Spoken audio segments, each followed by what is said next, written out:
Hello guys, আজ তোমাদের শেখাচ্ছি খুব সহজেই কাঁকড়ার দম। তো লাল লাল ঝাল ঝাল কাঁকড়ার দম।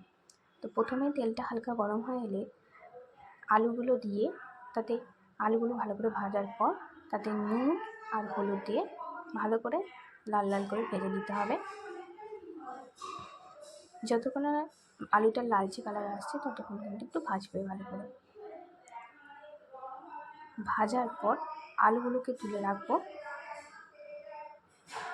কাঁকড়া খেতে কার কার ভালো লাগে একটু জানিও। আমার তো ভীষণ পছন্দের কাঁকড়ার দম কষা ভীষণই ভালো লাগে। দেখতেই পাচ্ছ আলুগুলো ভালো করে ভেজে নিতে হবে উল্টে পাল্টে। তো তারপরে আমি আলুগুলো তুলে নিতে হবে। আবার বেশি ভেজে ফেললে কিন্তু আলুগুলো পুড়ে যাবে।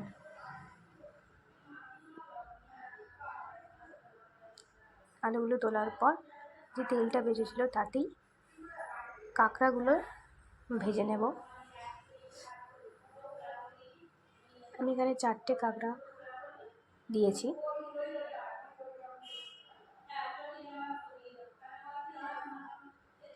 এটা তেলটা কিন্তু লো ফ্লেমে ছিল, ঠিক আছে।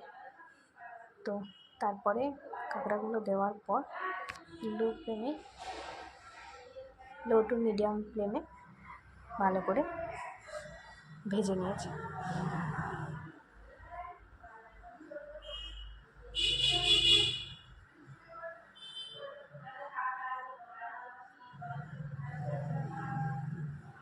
কাঁকড়া খেতে কার কার ভালো লাগে কিন্তু অবশ্যই কমেন্ট করে জানিও।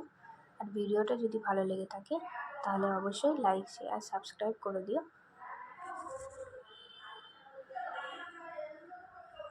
তো দেখতেই পাচ্ছ ভালো করে কাঁকড়াগুলো ভাজার পর যে তেলটা ছিল তাতেই পেঁয়াজ কুচি দিয়ে,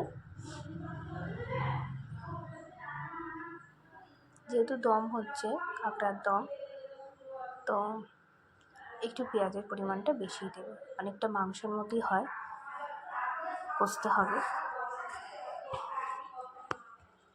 তো পেঁয়াজগুলো দিয়ে ভালো করে একটু লাল লাল করে ভেজে নিতে হবে।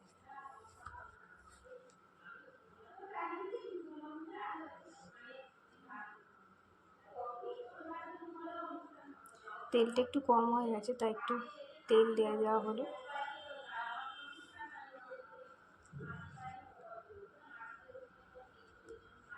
সরিষার তেল ইউজ করা হয়েছে। ভালো করে ভেজে নিয়ে লাল লাল করে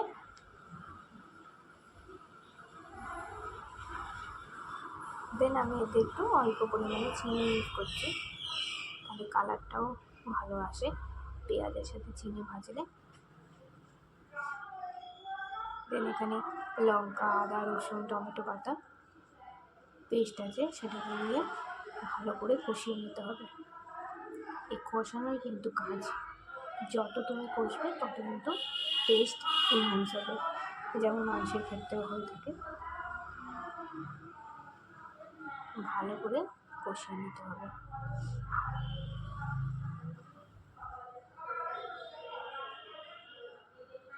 মিডিয়াম ফ্লেমেই আমি এটা কষিয়েছি ভালো করে। একটু টমেটো কেচাপ দিয়ে দিলাম।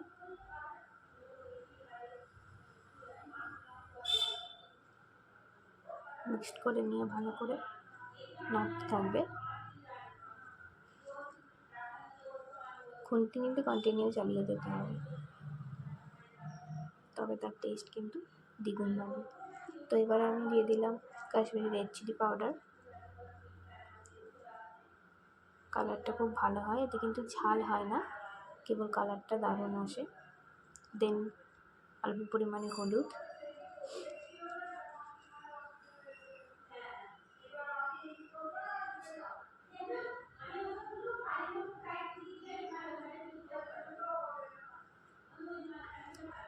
দেন একটুখানি ধনে জিরে গরম মশলা গুঁড়ো মিক্সড করা ছিল সেটা ভালো করে মিশিয়ে নিতে হবে।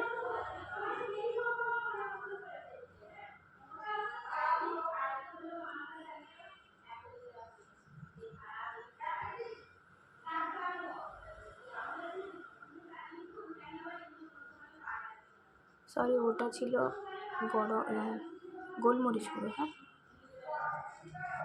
তো ভালো করে একটু মিশিয়ে নেওয়ার পর কষিয়ে নিয়ে তারপরে অল্প পরিমাণে জল দিয়ে ভালো করে আবার কষাতে হবে। গোলমরিচ খাওয়া কিন্তু খুব ভালো, যাদের সর্দি কাশির ধাত আছে তাহলে গোলমরিচ দিয়ে রান্না করা কিন্তু ভালো, অল্প পরিমাণ দিয়ে খাবেন, উপকার পাবেন। তো ভালো করে এটা কষিয়ে নিয়ে তার মধ্যে আগে থেকে ভিজে রাখা কাঁকড়াটা আবার দিয়ে কষাতে হবে।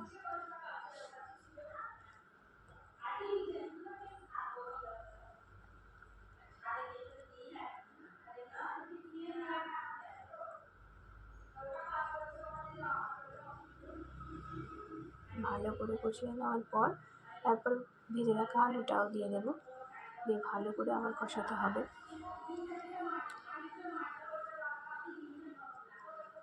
আর কিন্তু আমি জল দিইনি, যা অল্প পরিমাণ খালি দিয়েছিলাম, আর এখন পর্যন্ত জল দিইনি। দিয়ে ভালো করে কষাতে হবে।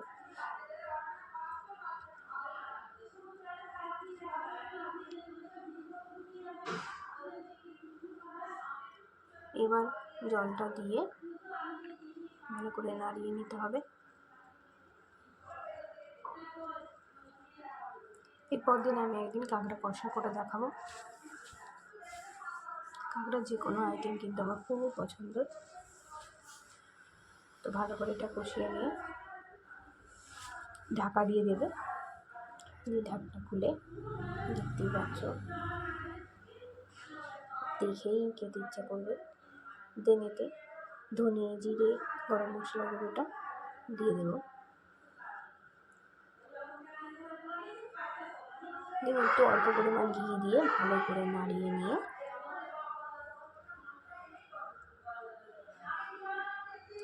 নিতে হবে। দেন আমাদের রেডি লাল লাল ঝাল ঝাল কাঁকড়ার দম।